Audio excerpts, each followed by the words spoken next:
பாரத் நேயர்களுக்கு அன்பு வணக்கம். தமிழகத்தில் பாராளுமன்ற தேர்தல் நடைபெற இருக்கிறத ஒட்டி பல்வேறு பகுதிகளிலும் வெற்றிக்காக திமுகவினர் பணம் கொடுக்க துவங்கி இருக்கிறதாக தகவல் வந்துட்டு இருக்குது. அது மாதிரி ஒரு சம்பவத்தை தான் நீங்கள் இப்போ பார்க்க போகிறீங்க. இந்த சம்பவம் நடந்தது கோவை பாராளுமன்ற தொகுதிக்கு உள்ளடங்கிய துடியலூர் அப்படிங்கிற பகுதியில் தான். என்ன நடக்குதுன்னு நீங்களே பாருங்கள். அதிலும் குறிப்பாக கோவை பாராளுமன்ற தொகுதியில் பாஜகவினுடைய தலைவர் அண்ணாமலை அவர்களை எப்படியாவது தோக்கடிக்கணும்னு சொல்லி கங்கணம் கட்டிட்டு திமுக அதிமுக இரு கட்சிகளும் வேலை செய்கிறதாகவும் தகவல் வெளியே இருக்கிறது. பாருங்க கொஞ்சம்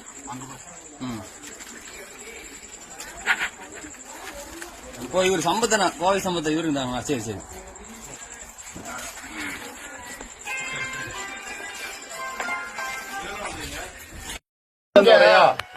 யார் அனுப்பிச்சு வச்சா? யார் அனுப்பிச்சு விட்டா? வீட்டுக்கு எவ்வளவு கொடுக்குறீங்க? ஒரு வீட்டுக்கு எவ்வளவு கொடுக்குறா? இல்ல நீ ஓட்டுக்கு எவ்வளவு கொடுக்குற? ஒரு ஓட்டுக்கு எவ்வளவு கொடுக்குற? 1000 2000 இல்ல எவ்வளவு கொடுக்க சொன்னாரு? எவ்வளவு கொடுக்க சொன்னா? நீ சொன்னீங்கன்னா நீ உன்னை விட்டுருவோம், இல்லாட்டி விட மாட்டோம். எவ்வளவு கொடுக்க சொல்லிட்டு பாப்பா. 1000 2000 எவ்வளவு கொடுக்க சொன்னாங்க?